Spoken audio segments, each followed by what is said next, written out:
kita mulai aja. Bagaimana? Sudah 40 orang. Monggo Pak, dimulai saja. Oke, selamat sore semuanya.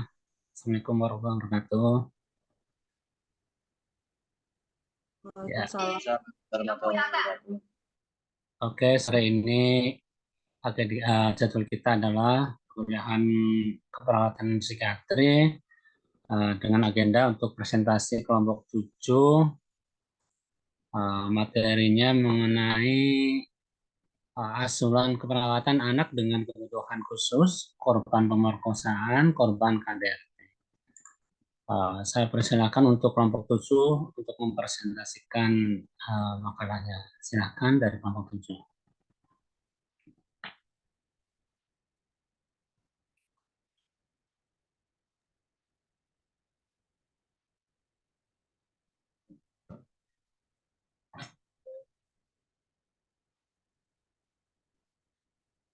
Kelompok 7 sudah siap? Udah Ada. Kak, minta tolong Kak Redi buat share screen-nya dulu. Oke.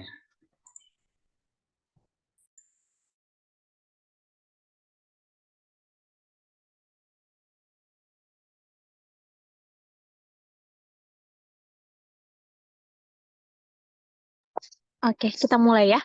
Eh, di sini kami dari kelompok 7 mau presentasikan asuhan keperawatan anak kebutuhan khusus, korban pemerkosaan, dan korban KDRT. Kelompok 7 ini terdiri dari Ibu Nafila Julfa, Bapak Redi Mardiansyah, saya sendiri Rizky Putri Utami, dan Bapak Yanuar Arisandi. Oke, next.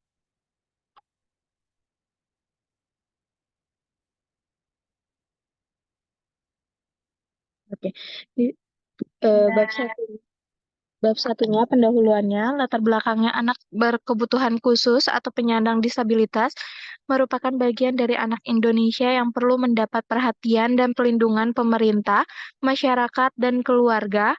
Upaya perlindungan bagi anak dengan disabilitas sama halnya dengan anak lainnya, yaitu upaya pemenuhan kebutuhan dasar anak agar mereka dapat hidup, tumbuh, dan berkembang secara optimal, serta berpartisipasi sesuai dengan kemampuan yang dimiliki. Pemerkosaan sebagai suatu tindakan kekerasan yang dinilai sangat merugikan dan mengganggu ketentraman dan ketertiban hidup, terutama bagi korbannya. Saat ini, tindak pidana pemerkosaan merupakan kejahatan yang mendapat perhatian di kalangan masyarakat karena tindak pidana pemerkosaan tidak hanya terjadi di kota-kota besar yang relatif lebih maju kebudayaan dan kesadaran atau pengetahuan hukumnya, tapi juga terjadi di pedesaan yang relatif masih memegang nilai tradisi dan adat istiadat.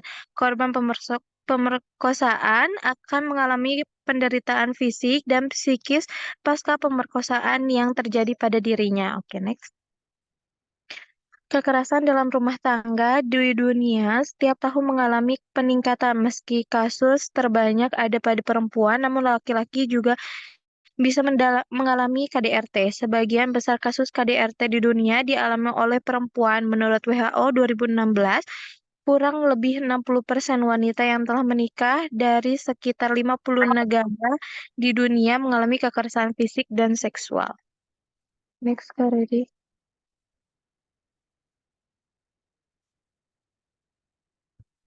Next, Kak Redi. Oke, bab 2. Yang pertama itu konsep anak kebutuhan khusus. Pengertiannya menurut Direktorat Pendidikan Luar Biasa dalam Erawati DKK 2016, anak berkebutuhan khusus (ABK) adalah anak yang secara signifikan bermakna mengalami kelainan atau penyimpanan fisik, mental, intelektual, sosial emosional dalam proses perkembangan dan pertumbuhan dibandingkan dengan anak-anak lain seusianya, sehingga anak memerlukan pelayanan pendidikan khusus. Etiologinya yang pertama bisa trauma sebelum dan sesudah lahir, infeksi bawaan dan sesudah lahir, kelainan kromosom, kelainan genetik, dan kelainan metabolik yang diturunkan, metabolik, keracunan, gizi, lingkungan. Next, Kak Redi. Penyakit yang menyebabkan anak berkebutuhan khusus, Down syndrome. Satu, pengertiannya Down syndrome adalah kelainan kromosom yang paling umum dari sindrom pada umum biasanya terjadi pada 1 dari 691 kelahiran hidup di Amerika Serikat. Yang kedua, manifestasi klinik fisik, kecerdasan, perkembangan sosial, anomali kongenital, masalah sensorik, gangguan fisik lainnya, pertumbuhan, dan perkembangan. Penata laksanaannya, meskipun Down syndrome tidak ada obatnya, anak-anak bisa memerlukan pembedahan untuk memperbaiki anomali kongenital yang serius dan mereka mendapat manfaat dari perawatan kesehatan secara teratur. Evaluasi penglihatan dan pendengaran sangat penting dan pengobatan otitisme dia diperlukan untuk itu mencegah masalah pendengaran yang dapat mempengaruhi fungsi kognitif. Tes berkala neonatal dan selanjutnya dari fungsi tiroid dianjurkan, terutama jika pertumbuhan tertunda, pertumbuhan grafik tersedia untuk memantau nutrisi tinggi, berat, dan aspek umum dari perawatan anak yang baik. Terapi hormon pertumbuhan dapat dipertimbangkan untuk menambah tinggi badan. Operasi plastik untuk mengubah stigma fenotipik dilakukan dalam beberapa kasus. Oke, next. Selanjutnya, autisme. Anak dikatakan autisme apabila memiliki hambatan perkembangan dalam 3 aspek, yaitu kemampuan interaksi sosial dan emosional, kemampuan komunikasi, minat yang terbatas, disertai gerakan-gerakan berulang tanpa tujuan. Oke, next. Manifestasi. Oke, next. Gejala autisme yang terjadi pada bayi yaitu selalu membelakangi atau menghindari kontak mata. Gejala lainnya pada bayi adalah menolak untuk dipeluk atau disayang, tidak menyambut ajakan ketika kedua tangan diangkat, kurang dapat meniru pembicaraan atau gerakan badan, gagal menunjukkan suatu objek kepada orang lain, kurang responsif terhadap isyarat sosial seperti kontak mata atau senyuman.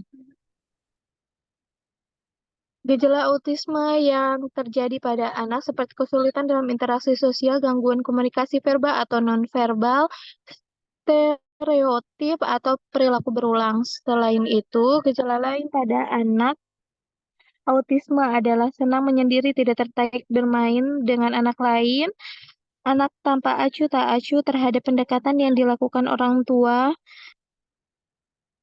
menghindari sentuhan fisik, perkembangan bahasa sangat lambat, kata-kata yang dikeluarkan tidak dapat dimengerti, anak juga tidak dapat menyampaikan keinginannya dengan kata-kata serta sulit menggunakan bahasa tubuh.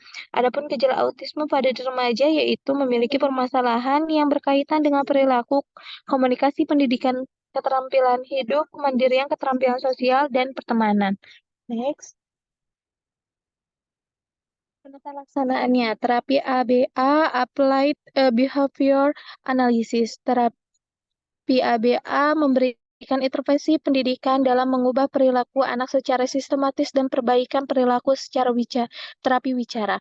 Terapi wicara bertujuan untuk melancarkan oral motor agar dapat berbicara lebih baik. Terapi okupasi untuk meningkatkan regulasi diri dan melatih motorik halus anak. Terapi bermain merupakan terapi untuk melatih interaksi sosial anak dengan lingkungan melalui permainan. Terapi pivotal response treatment (PRT) merupakan intervensi perilaku untuk meningkatkan keterampilan komunikasi sosial pada autisme.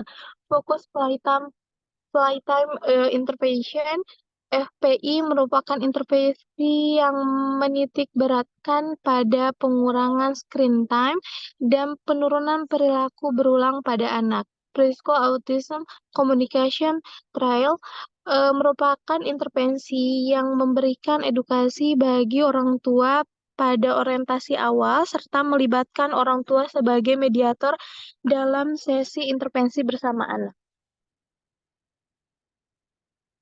Next, Kak.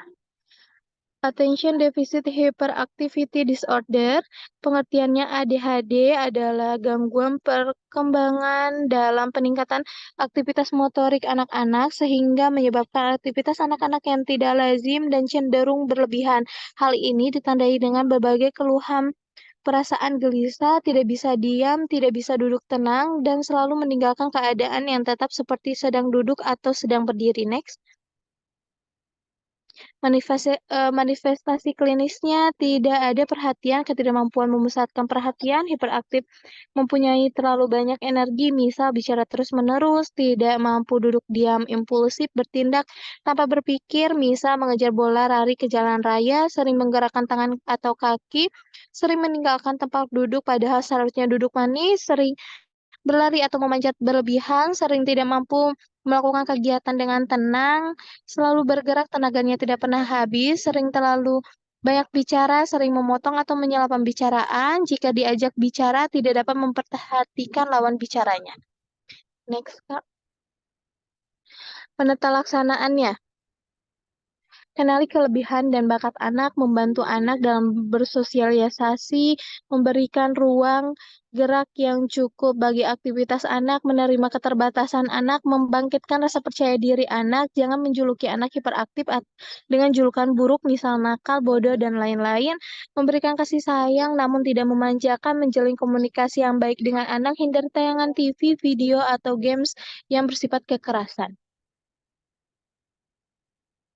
Oke, next, Kak. Disabilitasi intelektual, pengertiannya retardasi mental atau disabilitas intelektual merupakan gangguan yang dialami anak di mana anak menunjukkan defisit dalam fungsi adaptif yang mengakibatkan kegagalan untuk memenuhi standar perkembangan dan sosiokultural untuk kemandirian pribadi dan tanggung jawab sosial. Istilah retardasi makin berkembang dengan beberapa istilah lain. Retardasi mental tergantikan dengan istilah disabilitas intelektual dan gangguan kognitif. Next, Kak. Manifestasi klinisnya, retardasi mental ringan atau mild retardation dengan IQ 50 sampai 69, retardasi mental sedang moderate retardation dengan IQ 35 sampai 49, jika yang berat severe retardation dengan IQ-nya 20 sampai 34, kalau sangat berat IQ-nya di bawah 20. Next, Kak. Eh, Penata laksanaan selanjutnya psikoterapi. Psikoterapi diberikan dalam bentuk pelatihan vokasional dan edukasi untuk memaksimalkan kemandirian pasien. Tujuannya adalah untuk memberikan keterampilan adaptasi minimal disesuaikan dengan tingkat inteligensinya. Medikamentosa. Terapi diberikan kepada anak retardasi mental disesuaikan dengan gejala yang muncul karena tidak ada obat spesifik untuk retardasi mental.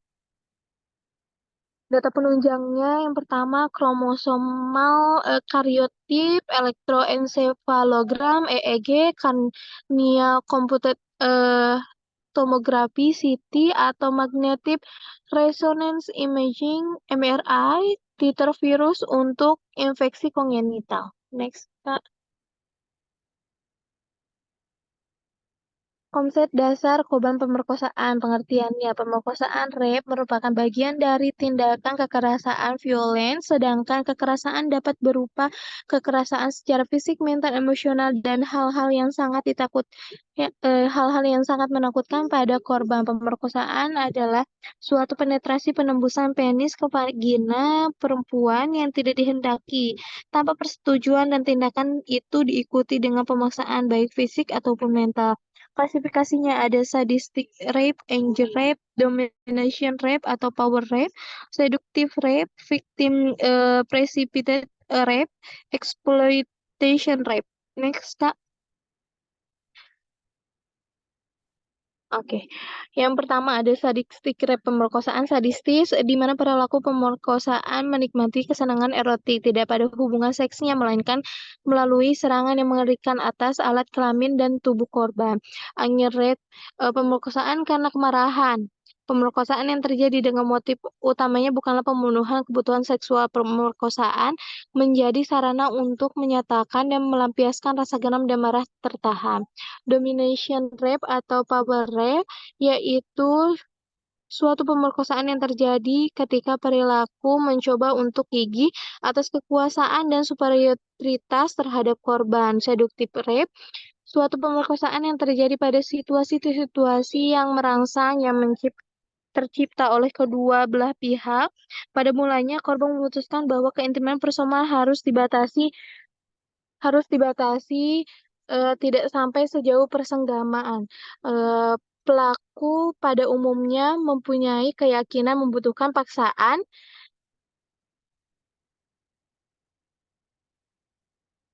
oleh karena tanpa itu tidak mempunyai perasaan bersalah yang menyangkut seks.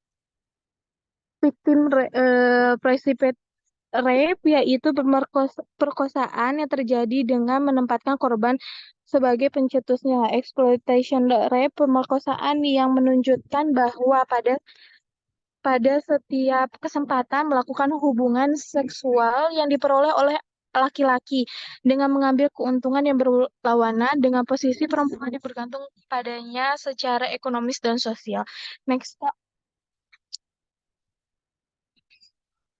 Oke, tanda gejalanya yang pertama itu terdapat stresor yang berat dan jelas kekerasan pemerkosaan ya akan menimbulkan gejala penderitaan yang berarti bagi hampir setiap orang.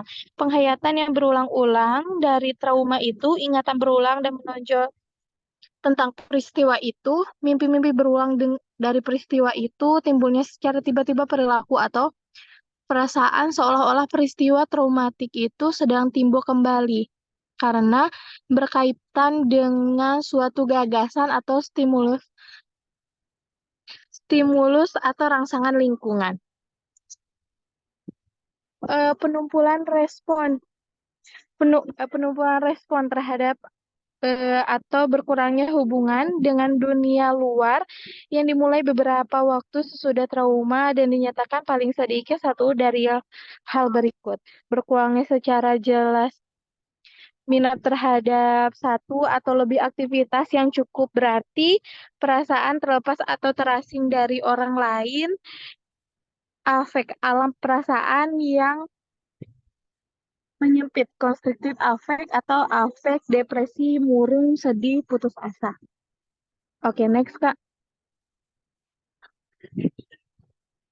Oke, paling sedikit ada 2 dari gejala-gejala berikut ini yang tidak ada sebelum trauma terjadi, yaitu kewaspadaan atau reaksi terkejut yang berlebihan, gangguan tidur disertai mimpi-mimpi yang menggelisahkan, perasaan bersalah karena lolos dari bahaya maut, sedangkan orang lain tidak, atau merasa bersalah tentang perbuatan yang dilakukan agar tetap hidup.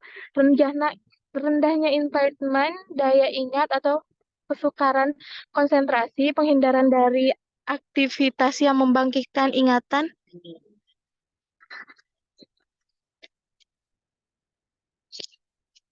tentang peristiwa traumatik itu. Peningkatan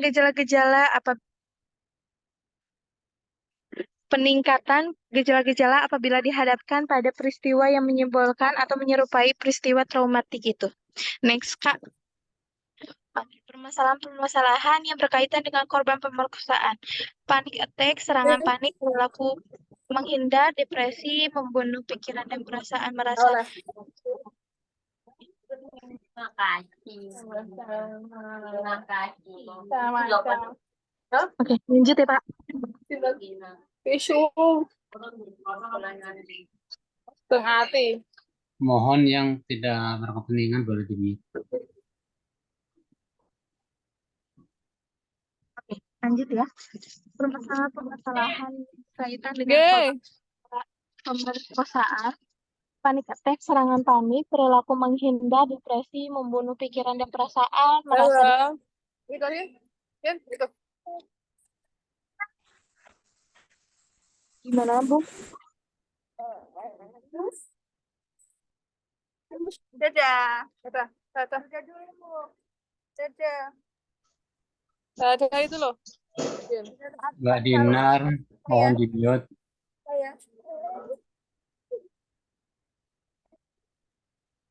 Oke, lanjut ya.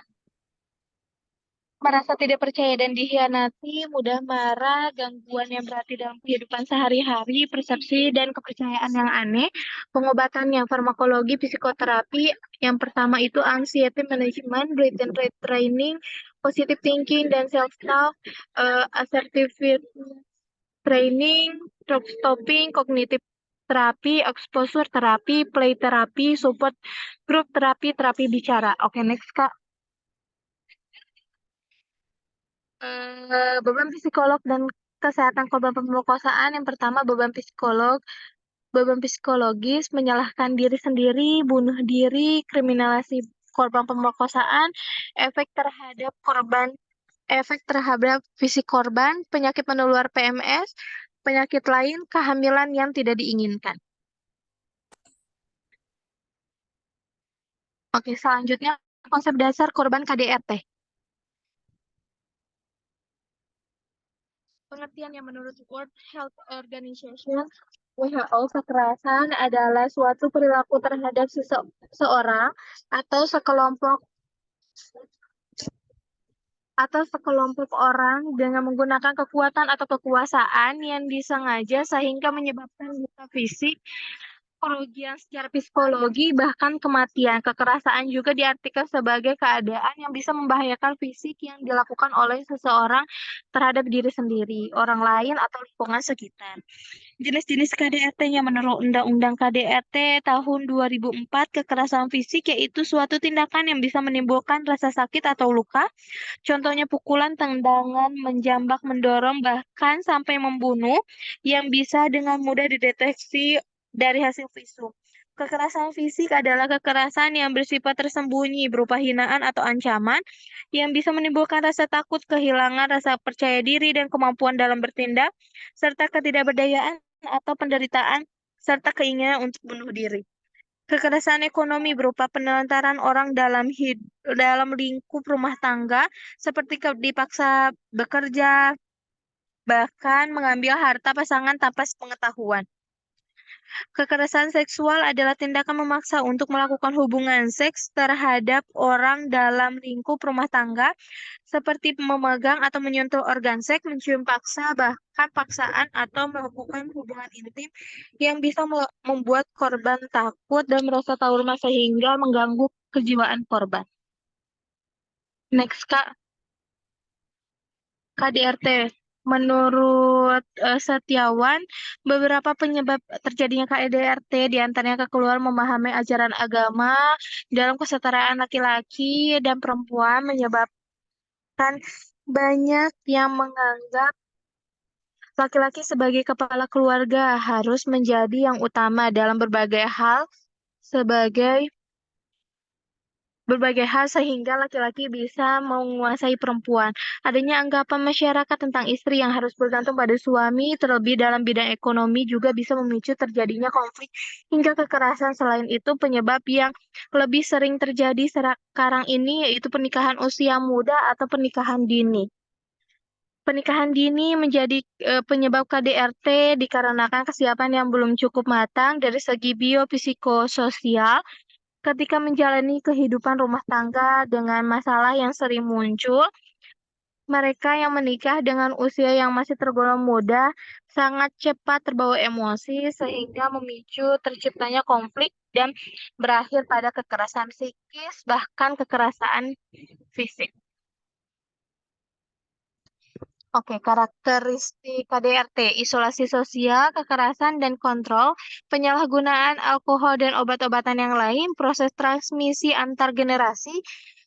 Selanjutnya ada tanda dan gejala perubahan fisiologis, tekanan darah meningkat, denyut nadi dan pernapasan meningkat, pupil dilatasi, tonus otot meningkat. Next, Kak.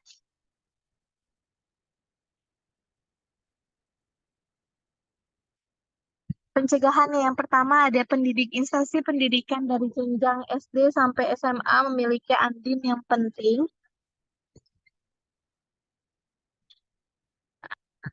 Usaha pencegahan terjadi kekerasan dalam rumah tangga, penegak hukum dan keamanan pemerintah bersama penegak hukum juga memiliki peran yang lebih kuat melalui Undang-Undang Nomor 4 Tahun 1979 tentang Kesejahteraan Anak, Bab 2 Pasal 2 yang menyatakan anak berhak atas perlindungan terhadap lingkungan yang dapat membahayakan atau menghambat pertumbuhan dan perkembangan secara wajar. Selain itu, Undang-Undang Nomor 23 Tahun 2004 tentang penghapusan kekerasan dalam rumah tangga oleh karenanya tidak ada alasan bagi siapapun untuk boleh melakukan kekerasan dalam rumah tangga.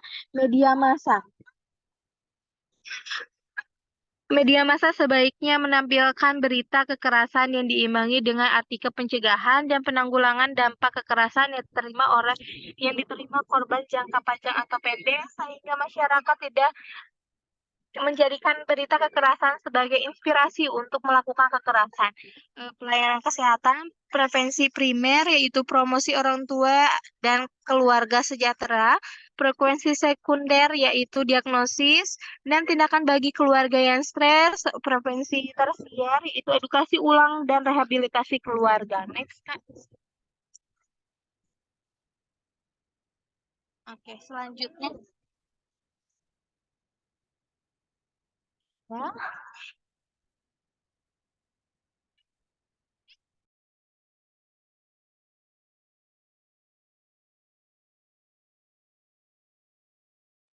Oke, dilanjut lagi ya. Selanjutnya konsep asuhan keperawatan. Yang pertama pengkajiannya anak dengan masalah tumbuh kembang, identitasnya, umur untuk mengetahui dasar perkembangan anak, jenis kelamin, jumlah anak, agama, penanggung jawab, pendidikan ayah atau ibu. Next, Kak. Pendapatan keluarga, alamat, riwayat kesehatan anak masa lalu, riwayat parental, riwayat kesehatan ibu, riwayat kelahiran, riwayat kesehatan keluarga, riwayat tumbuh kembang, riwayat imunisasi, pola kebiasaan sehari-hari. Next, Kak. Korban kekerasan dalam rumah tangga KDRT, pengumpulan data, aspek biologis, aspek emosional, aspek intelektual, aspek sosial, aspek spiritual. Next, Kak. Pengkajian untuk korban pemerkosaannya itu aktivitas atau istirahat, integritas ego, eliminasi, makan dan minum, hygiene, neurosensori, nyeri atau ketidaknyamanan, keamanan, seksualitas, dan interaksi sosial. Selanjutnya, diagnosis keperawatan yang sering muncul. Diagnosis keperawatan yang pertama, anak dengan kebutuhan khusus. Dari antara lain, yang pertama itu gangguan interaksi sosial berhubungan dengan defisiensi bicara, gangguan komunikasi verbal berhubungan dengan gangguan neuromuskuler, ansietas berhubungan dengan krisis situasional, gangguan tumbuh kembang berhubungan dengan defisiensi stimulus, defisit perawatan diri berhubungan dengan gangguan muskuloskeletal, melakukan perawatan diri, tidak mampu makan, mengompol, makan, dan ke toilet dibantu. Korban kekerasan dalam rumah tangga KDRT, diagnosa yang biasanya muncul itu nyeri akut berhubungan dengan agen pencedera fisik, resiko perilaku kekerasan berhubungan dengan curiga terhadap orang lain. Selanjutnya korban pemerkosaan itu diagnosa yang sering timbul itu ada nyeri akut berhubungan dengan agen pencedera fisik, harga diri rendah berhubungan dengan terpapar situasi traumatis, yang ketiga ansietas berhubungan dengan krisis situasional. Oke, next, Kak. Oke, di sini ada intervensinya, saya baca cuman beberapa saja ya. Gangguan yang pertama itu dari SDKG, gangguan interaksi sosial berhubungan dengan defisiensi bicara. Tujuan keperawatan dari kriteria hasilnya itu interaksi sosial meningkat dengan kriteria hasil, perasaan mudah, menerima atau mengkomunikasi perasaan meningkat, responsi pada orang lain meningkat, minat melakukan kontak emosi meningkat, kontak mata meningkat, kooperatif bermain dengan sebaya meningkat, gejala cemas menurun. Untuk intervensinya, yang pertama observasinya identifikasi penyebab kurangnya keterampilan sosial, terapeutik motivasi untuk berarti keterampilan sosial. Next, Kak.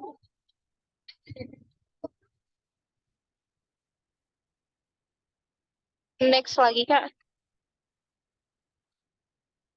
Oke. Selanjutnya dari korban pemerkosaan. Diagnosanya yang sering muncul itu nyeri akut berhubungan dengan agen pencedera fisik. Setelah dilakukan intervensi keperawatan selama 3 kali 24 jam, maka diharapkan tingkat nyeri menurun dengan kriteria hasil tidak mengeluh nyeri, tidak meringis, tidak gelisah, kesulitan tidur menurun. Beberapa intervensinya dari observasi itu identifikasi karakteristik nyeri, terapeutiknya berikan teknik non-farmakologi untuk mengurangi nyeri, edukasinya anjurkan monitor nyeri, kolaborasi analgetik, pemberian analgetik bila perlu. Next, Kak. Oke, terima kasih presentasinya. Selanjutnya dilanjutkan ke Pak Ahmad Munjuntan. Oke, terima kasih atas presentasinya dari kelompok 7. Kami persilakan untuk rekan-rekan yang ingin bertanya ataupun menanggapi dari yang telah disampaikan. Silakan. Selamat sore, Pak. Boleh bertanya, Pak? Silakan. Ya. Pertanyaan pertama, dapatkah yang mengenai KDRT? Materinya bagus sekali. Yang pertama, dapatkah orang lain melaporkan terjadinya KDRT jika pelakunya suaminya sendiri?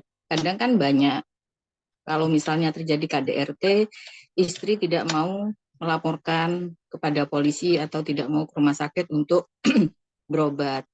Tapi orang lain atau tetangga dekatnya atau keluarganya sering melihat KDRT yang dilakukan terhadap suaminya. Yang tanyaan yang tadi, dapatkah orang lain melaporkan terjadinya KDRT? Itu pertanyaan pertama. Kedua, mengapa anak ABK, anak berkebutuhan khusus itu perlu mendapatkan layanan pendidikan yang tepat? Karena kita tahu kalau misalnya di rumah sakit, pasien-pasien yang gejala-gejala tadi disebutkan, misalnya kayak Down syndrome, autis, itu banyak juga yang tidak disekolahkan di SLB atau tidak mendapatkan pelatihan khusus. Bagaimana kita memotivasi kepada orang tuanya apabila itu apa kita lihat. Itu aja pertanyaan. Terima kasih. Mau langsung ditanggapi atau kita tampung lagi? Kelompok 7. Boleh satu lagi dari kelompok yang lain, silakan untuk bertanya. Kita tampung.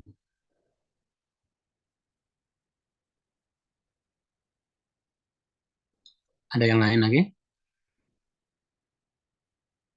Oke, kalau nggak ada, silakan kelompok 7 untuk menanggapi. Saya Nafila dari kelompok 7 mau mencoba menjawab pertanyaan yang pertama tadi, nggih.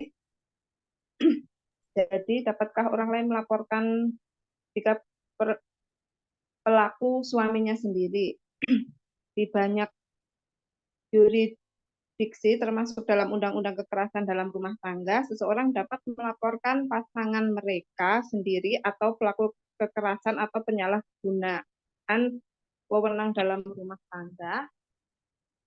Undang-undang itu tidak membatasi siapa yang dapat membuat laporan, asalkan pelapor tersebut dilakukan dengan itikat baik dan berdasarkan bukti yang ada.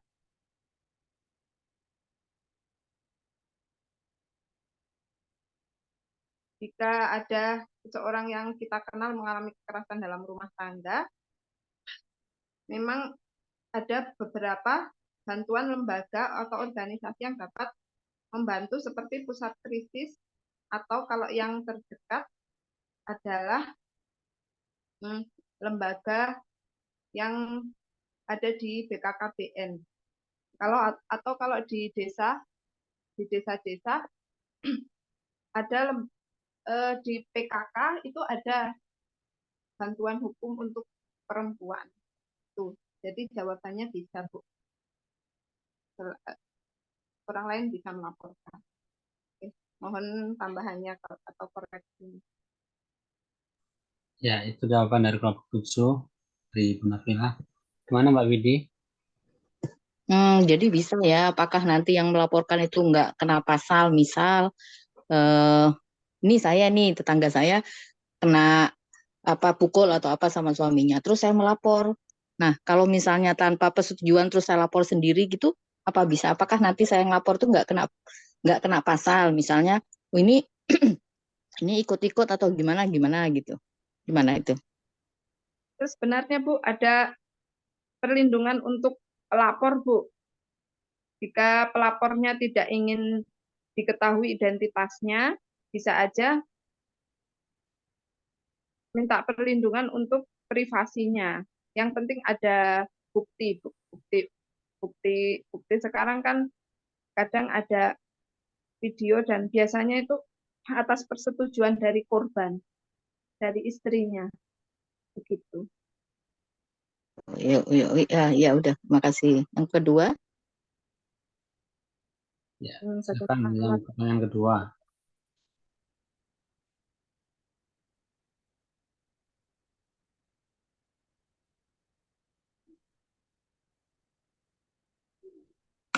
Tentang bagaimana memotivasi orang tuanya ya untuk terhadap anak dengan Iya, ABK. Pak. betul. Oke, saya mau mencoba menjawab lagi ya, Bu ya. Memang anak berkebutuhan khusus itu harus mendapat pendidikan khusus juga.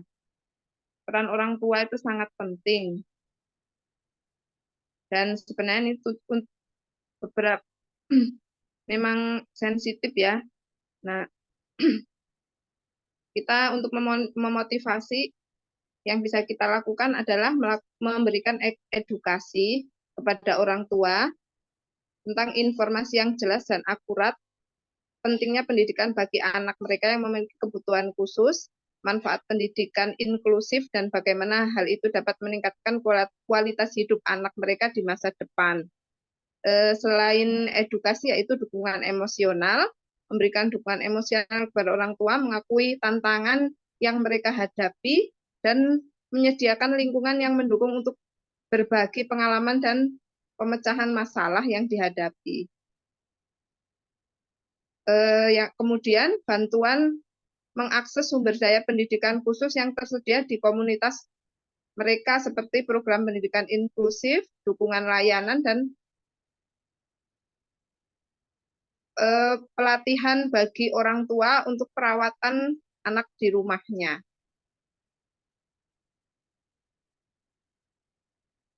Kita juga bisa memberikan inspirasi bagi orang tua supaya termotivasi membagikan cerita sukses dan contoh dari orang tua dan anak-anak dengan kebutuhan khusus yang telah berhasil dalam pendidikan mereka. Hal ini dapat memberikan motivasi tambahan kepada orang tua untuk tetap berjuang demi pendidikan anak-anak mereka. Begitu, Bu. Barangkali ada tambahan atau sanggahan.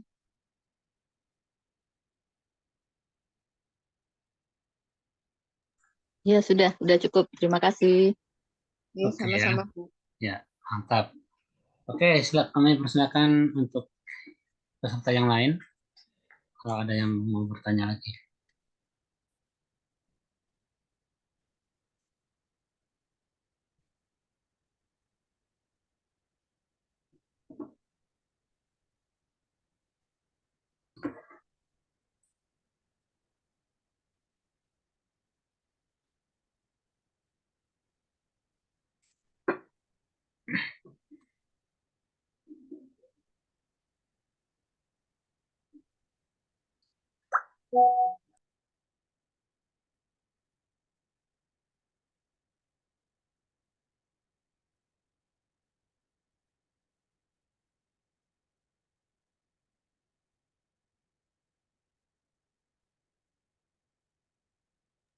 Oke, ada pertanyaan di dalam chat nih.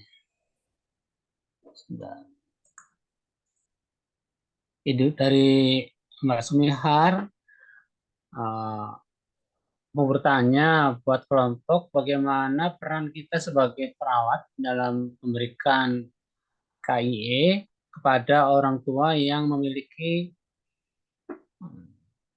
anak dengan berkebutuhan khusus. Apa saja KIE yang perawat berikan? agar mental ortu tersebut menerima keadaan. Itu kemudian dari Mbak Sintike, bagaimana kita dapat membantu korban KDRT untuk mengembangkan strategi dan keterampilan coping yang sehat dalam menghadapi stres dan trauma yang terkait dengan pengalaman kekerasan. Ada dua pertanyaan, silahkan ditanggapi. Kalau waktu itu.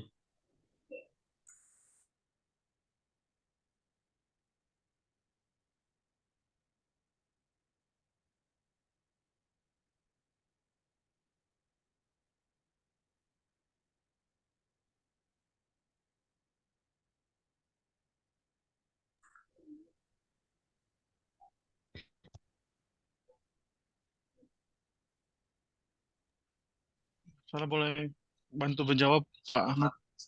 Silakan, Pak Ridi. Oke, pertanyaan yang dari Ibu Sintike ya. Bagaimana kita dapat membantu korban KDRT untuk mengembangkan strategi dan keterampilan coping yang sehat dalam menghadapi stres dan trauma yang terkait dengan pengalaman kekerasan.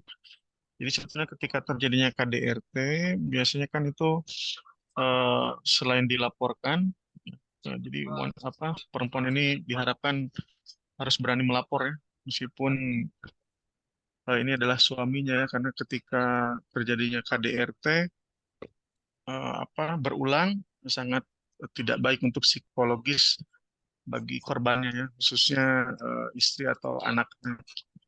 Nah, untuk bagaimana caranya ada keterampilan coping, bagusnya sih ketika terjadi KDRT, korban kan diarahkan ke perlindungan saksi dan korban ya, khususnya pendampingan dari psikiater atau psikologi biasanya. Jadi nanti memang pasiennya ini atau korbannya ini di didampingi oleh psikologi dan dapat dilakukan pemantauan. Kemudian dari pihak keluarga juga harusnya tidak terjadi stigmatisasi terhadap korban maupun terhadap keluarganya. Itu untuk memotivasi korbannya untuk terhindar dari stres dan trauma ya. Jadi dukungan dari keluarga, orang terdekat itu sangat diperlukan. Itu saja mungkin mungkin dari teman-teman yang lain ada yang mau menambahkan. Oke, terima kasih jawabannya. Bagaimana Mbak Sintike? Baik, Pak. Terima kasih, Pak. Oke. Ya, sama-sama Ibu Sintike. Ya. Untuk pertanyaannya Ibu Sumihar, saya mau coba jawab juga. Silakan. Jadi apa sih peranan kita sebagai perawat dalam memberikan kebutuhan edukasi dan informasi untuk orang tua yang memiliki anak berkebutuhan khusus? Jadi sih sebenarnya hampir sama kayak yang dijawab tadi sama Ibu Nafila ya. Jadi apa namanya beberapa peran kita sebagai perawat untuk orang tua atau ya menjembatani orang tua yang mempunyai anak dengan kebutuhan khusus itu diantaranya itu satu, kita sebagai perawat menyediakan informasi yang akurat. Jadi hal ini tuh bisa membantu orang tua memahami gimana sih kondisi anak mereka dengan lebih baik lagi, termasuk gejala, pengelolaan dan prospek perawatan ke depannya. Terus selain itu kita juga pemberi atau penyedia dukungan emosional kepada orang tua, orang yang mempunyai apa namanya anak kebutuhan khusus. Jadi menghadapi anak kebutuhan khusus itu dapat menjadi pengalaman yang menantang secara emosional dan memiliki seorang yang mendengarkan dan memberikan dukungan dapat membantu. Maaf sebentar.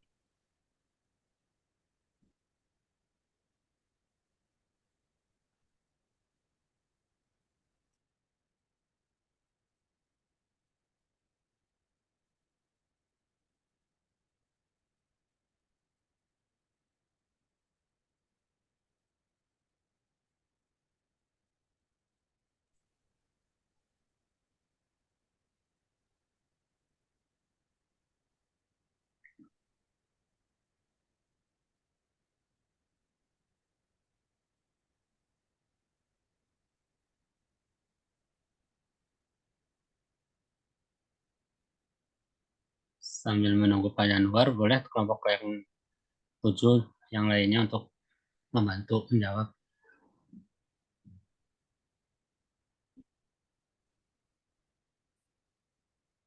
Sebentar Pak, ada iklan dulu. Lanjut.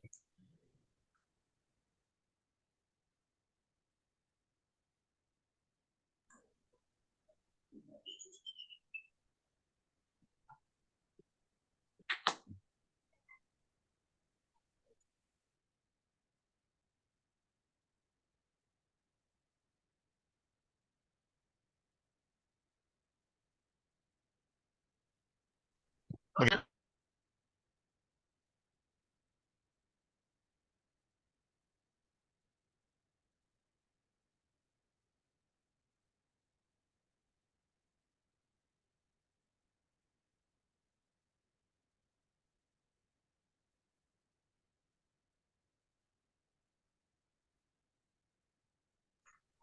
Gimana Pak Yanu?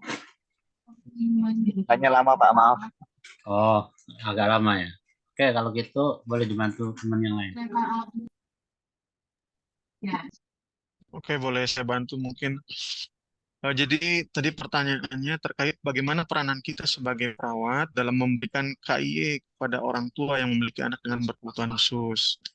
Jadi ada beberapa hal yang bisa diberikan kepada keluarga atau orang tua untuk eh, membantu orang tua ini sebetulnya menerima keadaan dari anak tersebut ya.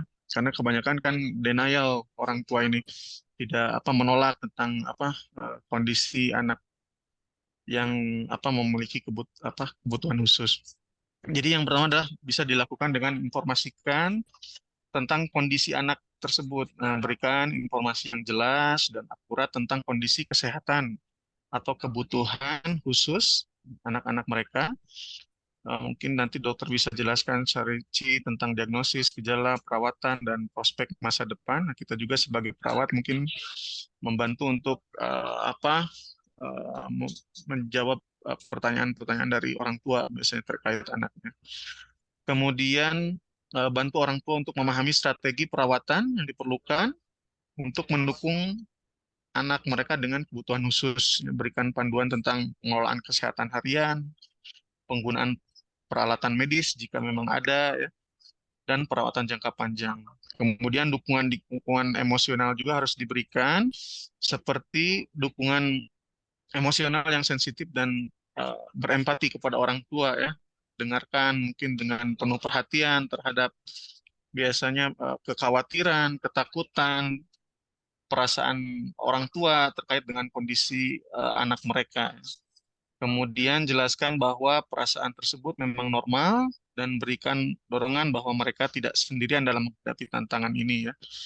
Kemudian pelatihan-pelatihan keterampilan bisa diajarkan kepada orang tua seperti keterampilan praktis yang mereka butuhkan untuk merawat anak mereka, seperti teknik pengasuhan yang inklusif, cara berkomunikasi dengan anak mereka, dan strategi pengelolaan stres. Kemudian bantu juga orang tua membangun jaringan dukungan yang kuat dengan orang tua yang lain ya, yang memiliki pengalaman yang serupa dengan anak dengan kebutuhan khusus. Seperti melalui kelompok dukungan atau mungkin untuk sekarang ini banyak forum-forum online yang membahas tentang mungkin ada grup tertentu yang sehingga mereka tidak kekurangan informasi terhadap anak dengan kebutuhan khusus. Kemudian edukasikan juga orang tua tentang pentingnya merawat diri sendiri dan menjaga kesehatan mental mereka saat merawat anak dengan kebutuhan khusus, karena biasanya orang tua ini karena stres ya, mereka sampai lupa juga untuk kebutuhan-kebutuhan fisiologis mereka sendiri ya. Kemudian penguatan positif untuk dorongan orang tua untuk mengakui dan menghargai pencapaian dan kemajuan anak mereka ya, meskipun itu hanya sedikit gitu atau sekecil apapun yang anak capai, harusnya orang tua bisa memberikan mengakui pencapaian dari anak tersebut. Kemudian sebenarnya dengan memberikan KIE yang komprehensif dan mendukung kepada orang tua yang memiliki anak dengan kebutuhan khusus, sebetulnya dapat membantu anak-anak ini dalam menghadapi tantangan dengan lebih baik dan menerima keadaan anak mereka dengan lebih positif ya. Jadi itu ada beberapa hal yang bisa dilakukan mungkin. Itu saja Ibu Sumihar, mungkin mudah-mudahan bisa menjawab pertanyaannya. Oke, baik Pak Redi. Terima kasih buat jawabannya. Ya, sama-sama Bu Sumihar. Oke. Ada masih satu pertanyaan yang belum ditanggapi dari Mbak Narwati. Bagaimana kalau KDRT yang melakukan istri terhadap suami? Apakah ada wadah tempat perlindungan untuk suami? Wah, ini mewakili Wah, suami nih. Silakan. jadi bagaimana Pak Ahmad, istri terhadap suami yang KDRT-nya? Ya, yang jadi korban adalah suami. Oke. Ini Pak Ahmad curhat atau bagaimana? Ini orang lain yang Mbak Narwati yang nanya ini, bukan saya. Oh, oke, orang lain. Oke, jadi bagaimana istri yang melakukan KDRT ya? Oh, mungkin ini istri dia mungkin eh, istri yang berani secara mental dan fisik mungkin ya, karena bisa meng-KDRT suami. Tapi apapun bentuknya, kalau dalam bentuk KDRT, meskipun itu istri yang melakukan, tetap masuk dalam kekerasan dalam rumah tangga. Dan itu para suami-suami bisa melaporkan, Pak. Bisa melaporkan kalau ada bukti-bukti yang memang mengarah ke KDRT. Itu saja sih, mungkin dari teman yang lain ada yang bisa menambah. Itu ya Mbak Narwati. Ada mau menyanggah? Jadi nggak ada wadahnya atau tempat seperti kekerasannya terhadap istri gitu ya Pak ya? Hanya lapor aja ya. Wadahnya untuk apa, Ibu Narwati? Mohon maaf. Nah, seperti kalau yang perlindungan perempuan kan ada. Oh, maksudnya Komisi Perlindungan ini apa suami gitu ya? Iya. Oke, sejauh ini sih belum pernah saya dengar ya, khususnya untuk korban apa perlindungan untuk ini. Tapi sih di situ disebutkannya sebetulnya untuk perlindungan saksi dan korban. Nah, korban ini kan bisa laki-laki, bisa perempuan, bisa suami, bisa istri. Kalau pengertian korban di situ sih. Maksudnya Komnasnya mungkin ya. Iya betul Pak. Komnas Anak dan Perempuan ya. Iya Bukan ada. Komnas Anak dan Suami ada. Laki-laki maksudnya.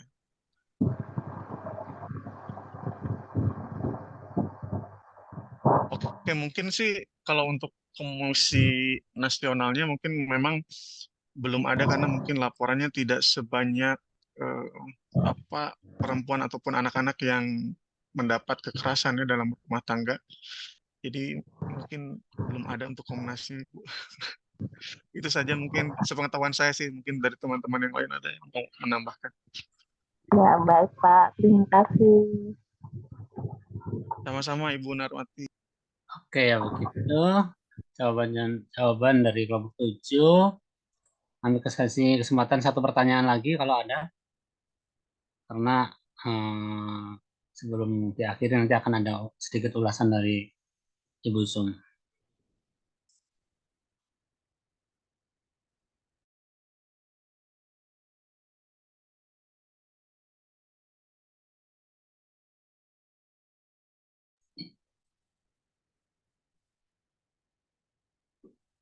Oke, kalau tidak ada, kami persilakan kepada Ibu dosen, Ibu Sumrotul untuk memberikan ulasan atas pembahasan kita sore ini. Oke, terima kasih Pak Syahrir menjadi moderator ya. Ini saya menambahi saja. Tadi sudah disampaikan oleh kelompok dengan panjang lebar dengan topik di sore hari ini kaitannya anak berkebutuhan khusus, kemudian korban pemerkosaan dan kekerasan dalam rumah tangga. Memang topik ini sangat menarik ya. Kita tidak perlu melakukan asuhan keperawatan pun sudah menjadi diskusi yang sangat bagus. Jadi tadi disampaikan oleh kelompok sudah tepat, tapi ada beberapa mungkin saya tambahi saja, tidak ada yang apa namanya, tidak ada yang perlu di ini ya salah atau tidak ya. Jadi ini topik ini ada memang topik tentang umum ya, kaitannya dengan anak berkebutuhan khusus itu sebenarnya macam-macamnya banyak. Tidak hanya autis, ADHD, Down syndrome, disabilitas intelektual, tidak hanya sebatas itu, sebenarnya banyak sekali. Namun memang kita dibatasi ya hanya topik ini. Kenapa? Karena memang ini angka kejadiannya memang banyak, sehingga kita perlu mengangkat masalah ini. Kita sepakat dari Amerika Psychiatry Association itu tentang disabilitas intelektual ya, kita tidak menggunakan istilah retardasi mental ya, seolah-olah tidak memanusiakan manusia, sehingga kita menghargai dengan istilah disabilitas intelektual. Memang tadi sudah disebutkan oleh kelompok terkait dengan disabilitas intelektual itu ada golongannya ya, ringan, sedang, berat, dan sangat berat. Tadi sudah disampaikan oleh kelompok tentang tingkatan IQ-nya berapa. Nah, terus kemudian memang topik ini menjadi booming itu jadi karena kejadian, contoh misalnya di daerah saya kan sering apa ya, belusuan ya istilahnya, itu di sekolah-sekolah luar biasa, memang saya konsentrasinya di situ. Itu banyak sekali kejadian, angka kejadian di SLB itu selain apa namanya, kelemahan-kelemahan yang lain, yang paling banyak angka kejadian memang disabilitas intelektual. Mereka itu apa ya istilahnya, kesulitan untuk, mungkin yang tidak terdeteksi di masyarakat banyak, yang sadar untuk orang tua untuk menyekolahkan anaknya di SLB itu mungkin ada juga karena keterbatasan apa ya aksesnya, kemudian keterbatasan dengan ekonomi, mereka itu membiarkan di rumah tidak sekolah, toh dengan alasan bahwa percuma saja apa namanya disekolahkan, tidak mampu seperti itu, tidak mampu melakukan hal yang berprestasi begitu ya, sehingga padahal kan kemampuan mereka itu bisa dilatih dengan bersosialisasi di lingkungan, sehingga tidak membebankan, kalau misalnya sudah dewasa itu tidak jadi beban orang tua gitu ya. Ini harus disadarkan orang tua yang mempunyai anak berkebutuhan khusus demikian. Terus kemudian kadang-kadang penelitian ini sangat menarik ya. Saya menjumpai di daerah Ungaran itu kan banyak sekali pabrik-pabrik ya. Di sana itu ada SLB yang dekat sekitar pabrik sana gitu. Nah, kemudian saya itu tanya, ini yang ngantar siapa? Yang ngantar kadang neneknya, yang ngantar kadang-kadang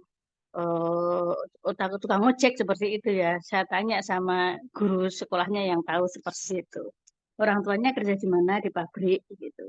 Orang tuanya kerja di mana? Di pabrik begitu. Nah ini kan kenapa ya orang pabrikan itu kok mempunyai anak disabilitas intelektual gitu ya?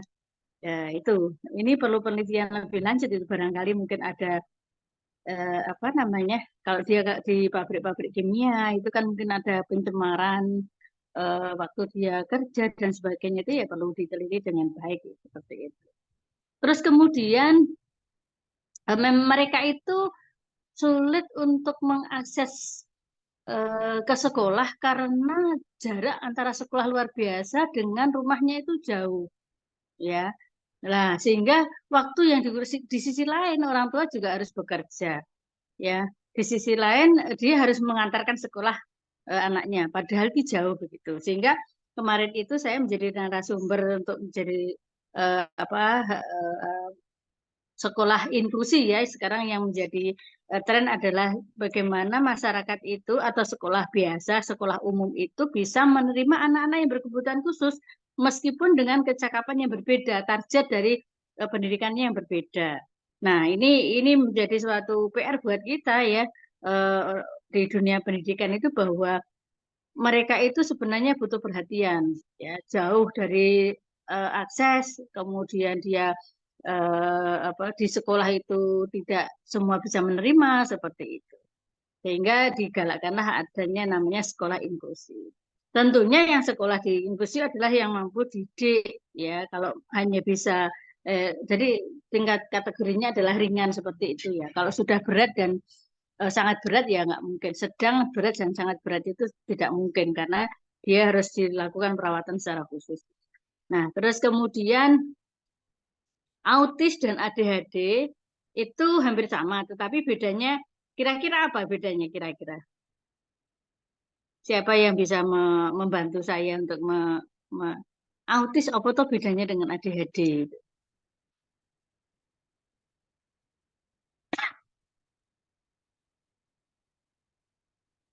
Down syndrome dengan disabilitas intelektual, bedanya apa gitu ya? Jadi kalau Down syndrome itu kan dicirikan dengan wajah yang mungul gitu ya, wajahnya yang antara apa namanya hidung dengan ini, kemudian lehernya itu pendek, terus kemudian dia wajahnya seperti wajah mungul seperti itu. Tapi kalau disabilitas intelektual dia mungkin wajahnya biasa ya, tetapi tetapi kemampuan daya daya pikirnya itu yang ada 3 domain yang menjadi keterbatasan anak dengan disabilitas intelektual gitu. Jadi kalau autis dengan ADHD itu, kalau ADHD itu kan lebih banyak hiperaktivitas. Jadi dia lebih banyak aktivitasnya. Tetapi kalau autis itu dia lebih banyak ke apa kemampuan bicaranya yang terbatas gitu ya. Meskipun dia asik juga dengan dirinya sendiri gitu ya. Gitu. Jadi kalau autis itu ya sama terapinya dilakukan terapi tadi sudah disebutkan oleh kelompok ya, termasuk terapi lingkungan, terapi bicara barangkali karena dia memang ada keterbatasan untuk berbicara seperti itu. Juga termasuk terapi lingkungan ya, bagaimana dia bisa beradaptasi dengan lingkungan dengan baik karena dia tidak terkontrol, perilakunya tidak terkontrol. Tuh. Itu mengenai anak berkebutuhan khusus. Kemudian tadi ditanya oleh apa ya anak berkebutuhan khusus memang perlu pelayanan jelas ya di SLB perlu dilakukan pelatihan khusus ini juga termasuk di situ adalah siapa gurunya ya guru apalagi ini lagi ngetren adalah sekolah inklusi. Ya, guru-gurunya itu juga harus dipahamkan bahwa anak berkebutuhan khusus itu mempunyai ciri-ciri demikian. Jadi mungkin perlakuannya dengan apa namanya anak berkebutuhan khusus itu juga berbeda dengan anak pada umumnya. Tapi kadang-kadang memang betul disampaikan oleh kelompok bahwa keluarga itu kadang dalam tanda kutip malu mengakui bahwa dia mempunyai anak berkebutuhan khusus. Nah, bagaimana caranya kita? Ya mungkin ya tidak apa namanya dengan pendekatan otomatis eh, memahamkan keluarga ya. Saya juga punya keluarga itu yang berkebutuhan khusus. Itu bisa sampai tahap untuk penerimaan itu anaknya sudah belasan tahun gitu ya. Padahal dia apa namanya seorang profesional yang mungkin ibaratnya itu dalam tanda kutip dia orang yang sangat ini ya, yang sangat nyun sewu ya, sudah guru besar begitu ya, tetapi ternyata anaknya autis dengan plus kemampuan intelektualnya yang rendah gitu. Sehingga mereka pun juga penerimaannya juga nggak gampang seperti itu. Nah itu. Terus kemudian tadi lebih menarik lagi ya kaitannya dengan pemerkosaan. Ya korban pemerkosaan itu bagaimana penanganannya? Pemerkosaan itu ada 2 tahap ya, tahap penanganan pada saat kejadian dan penanganan jangka panjangnya. Ya tadi belum disampaikan oleh kelompok. Penanganan saat kejadian itu apa yang dilakukan itu ya. Misalnya diobati luka-lukanya, ya mungkin ada luka-luka memar dan sebagainya. Kemudian yang penting lagi adalah lakukan visum, ya pasien itu langsung dibawa ke UGD dilakukan visum. Kemudian, lah ini kejadiannya ini saya juga mau cerita ini, mungkin curhat juga. Saya tuh waktu itu dinas di poli kandungan ya, poli kandungan. Lah ibunya itu datang dengan membawa anaknya terus sambil nangis-nangis gitu. Pokoknya anak saya harus diperiksa. Nah, apanya Bu yang diperiksa gitu kan perawatnya atau bu bidannya di sana apa yang diperiksa Bu gitu. Nangis itu ibunya. Ternyata apa yang terjadi? Si anak ini ya sudah menjadi korban perkosaan itu 5 tahun. Ya, yang melakukan siapa? Biasanya kan perkosaan itu kan yang melakukan itu orang yang dekat. Jadi ibunya itu apa menikah 2 kali. Yang pertama Yang ini yang suaminya yang ini itu ibunya itu bawa anak ini ya. Jadi yang melakukan siapa? Ayah tirinya gitu ya. Mulai kelas 5 SD sampai SMP kelas 3 ya. Jadi ibunya ini adalah buruh pabrik. Bapaknya ini adalah tukang ojek. Ya, ketika dilakukan serta perkosaan itu dilakukan pada saat ibunya nggak di rumah. Gitu. Dan itu sudah berlangsung selama 5 tahun. Bayangkan itu. Nah, terus ibunya itu nangis-nangis apanya yang mau diceritakan. Akhirnya kan cerita banyak tentang kejadian itu. Nah, terus kemudian lah ya mau diperiksa apa begitu ya. Maksud kejadiannya sudah berkali-kali dan 5 tahun. Biasanya anak itu kan perubahan perilaku yang terjadi pada anak, apalagi pelakunya adalah orang yang terdekat. Itu biasanya kan dengan melakukan ancaman dan sebagainya. Nah, ini kan akhirnya kan anak itu jadi depresi, gaduh gelisah, kemudian mungkin sampai ke arah ke gangguan jiwa seperti itu.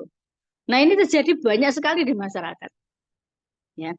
Terus kemudian ini setelah diobati lukanya, dilakukan visum. Nah, biasanya kalau sesaat setelah kejadian itu anak itu kan atau korban itu kan menjadi ini menarik diri, kemudian mungkin harus kita sebagai perawat itu harus waspada adanya ancaman bunuh diri. Ya, kita harus menyiapkan hotline service 24 jam. Harus kita pantau, terutama yang memantau adalah keluarganya. Kalau misalnya ada niatan untuk bunuh diri, kita harus sigap segera untuk biar tidak terjadi ya. Kita ada on call ya 24 jam seperti itu. Nah, itu penanganan saat kejadian. Nah, kemudian jangka panjangnya apa? Ya, dia itu kan merasa bersalah ya, merasa dirinya kotor, merasa bersalah dan sebagainya. Itu kita harus waspada adanya ya depresi ya. Akhirnya apa yang harus kita lakukan? Si korban ini adanya pendampingan dengan psikolog dan psikiater. Tadi sudah disampaikan oleh kelompok ya. Nah, ini pendampingan jangka panjang. Apakah masih ada niatan bunuh diri? Apakah dia sudah kembali, dan kita meyakinkan bahwa kita yakinkan kepada pasien bahwa kita atau pasien itu jadi korban bukan sebagai bukan kesalahannya dia gitu ya. Nah, seperti itu. Itu kalau di keperawatan jiwa itu lebih mengarah ke terapi kognitif. Nah, kita sebagai perawat itu bisa melakukan terapi kognitif itu. Itu untuk korban pemerkosaan. Nah, terus kemudian KDRT nih, KDRT. Lah, KDRT itu bagaimana penanganan pada pasien KDRT? Sama, hampir sama. Ya. Biasanya kan memang kenapa kok nggak ada yang namanya apa itu? Yang korbannya itu suami itu ya. Siapa yang berperan di situ itu ya? Nah, mungkin kita kan di masyarakat ya, kita di masyarakat itu bisa loh melaporkan kejadian itu, termasuk saya kan di lingkungan itu kan ikut di ya perkumpulan keluarga berencana ya, PKB istilahnya di tempat saya itu. Di sana itu setiap bulan sekali kumpul itu mengidentifikasi ada di RT masing-masing ya. Di situ apakah ada kejadian KDRT, apa itu dilaporkan gitu ya. Nah, kalau misalnya ini gimana caranya? Ya kita lapor ke misalnya ketua PKB-nya siapa, ini loh ada ini ada di masyarakat itu kan ada yang namanya Pak Babin itu ya, Babinsa itu bisa kita melaporkan ke sana gitu. Memang kadang-kadang si korban itu tidak tidak kuasa atau tidak karena berdasarkan ancaman itu tadi ya tidak berkuasa untuk melapor, atau mungkin karena ya wis lah ini mungkin kita sebagai istri itu ya tawaduk sama suami, dengan itu mungkin cara mendidik suami terhadap istri seperti itu ya, padahal kita kalau kita melek hukum itu kan ada hukumannya kalau kita melakukan kekerasan dalam rumah tangga seperti itu. Nah, inilah kadang-kadang masyarakat itu masih memegang adat atau memegang itu ya, bahwa itu adalah aib dalam keluarga sehingga dia tidak mau untuk melaporkan gitu ya. Nah, bagaimana tindakannya kalau kejadian KDRT? Yang pertama adalah memang harus kita pisahkan antara pelaku dengan korban. Siapapun korbannya, yang korban laki-laki pun juga harus kita pisahkan dengan pelakunya. Yang apalagi kalau perempuan dan anak-anak. Jadi ruang lingkup dari KDRT itu ya bisa anak dengan orang tua terhadap anak. Terus kemudian suami terhadap istri. Atau istri sebaliknya istri dengan suami. Terus kemudian jangan lupa itu ada juga orang tua ya. Nah itu juga masuk itu kekerasan dalam rumah tangga. Orang tua yang sudah sepuh itu terus kemudian diberdayakan untuk ini terus kemudian supaya dia mendapatkan uang itu juga kekerasan dalam rumah tangga karena kita memaksa dia untuk mencari apa penghasilan dan hasilnya itu kita ambil seperti itu juga termasuk kekerasan ekonomi ya dalam keluarga. Setelah dipisahkan pelaku dengan korban, terus kemudian kita kalau ada tunjukan rokok misalnya ya, kemudian apalagi sayatan, apalagi ini ya harus kita tangani dulu. Ya sekarang itu kan marak sekali ya di TV itu ya kejadian seperti disiram dengan air keras, kemudian luka-luka lebam, terus kemudian tunjukan rokok, terus apa lagi ya. Nah itu kita harus kita obati dulu. Terus kemudian kita lakukan pendampingan, ya pendampingan. Artinya apa? Pendampingan itu harus melibatkan pihak keluarga laki-laki dan keluarga terdekat ya, keluarga laki-laki dan keluarga perempuan ya di situ. Kemudian setelah dilakukan pendampingan apa? Kita bentuk satu kesepakatan. Kesepakatan disaksikan dengan keluarga. Misalnya kalau kejadian itu ya terulang lagi, tindakan apa yang harus dilakukan. Ya kalau mereka itu melanggar kesepakatan itu, kita bisa melaporkan dia, artinya bisa menjadikan dia sebagai tersangka. Terus kemudian itu bagaimana wadahnya? Biasanya ini kalau yang ini adalah dinas sosial ya. Dinas sosial nanti yang menampung. Kalau dipisah antara mungkin kalau keluarga itu memang benar-benar tidak punya keluarga yang di tempat tinggal gitu ya. Sementara waktu memang harus dipisah karena ini membahayakan ya terutama kalau dia punya anak nanti anak menjadi sasaran korban. Nah itu kalau misalnya dia nggak punya keluarga dekat yang bisa dimintai tolong bisa masuk ke dinas sosial. Dia nanti di sana ada perlindungannya ya itu. Terus kemudian tadi ada beberapa pertanyaan ya terkait dengan apakah KDRT ya. Tadi sudah saya jawab bahwa kita boleh kok melaporkan itu karena kita juga bagian dari masyarakat yang apa namanya kalau ada kejadian KDRT di masyarakat bisa kita laporkan gitu ya. Terus apa lagi ya? Mungkin itu sudah terjawab semua. Mungkin ada yang pengen didiskusikan lagi topik ini.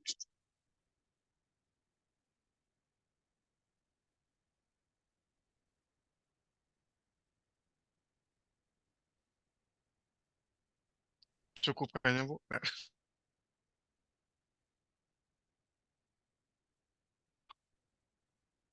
Ada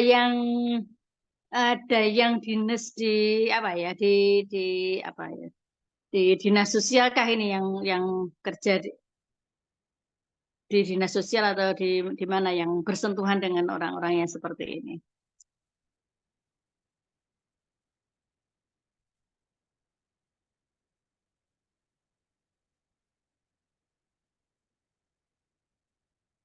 Nggak ada ya? Kayaknya Kalau nggak ada, ya mungkin itu aja topik pada sore hari ini. Saya kira sudah saya sampaikan semua.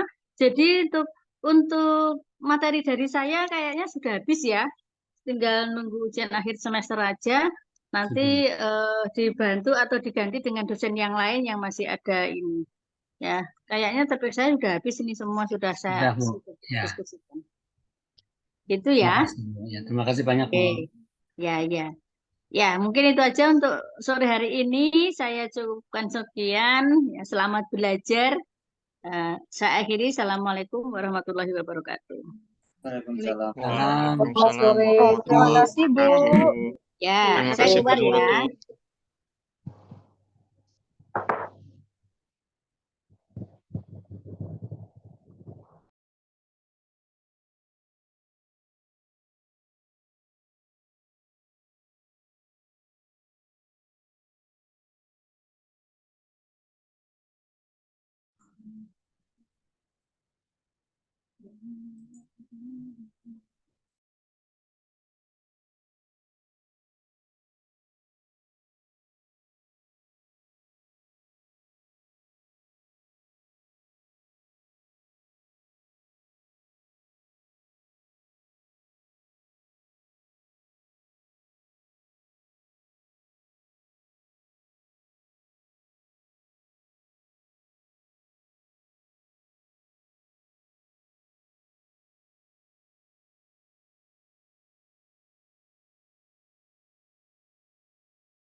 Selamat Erin.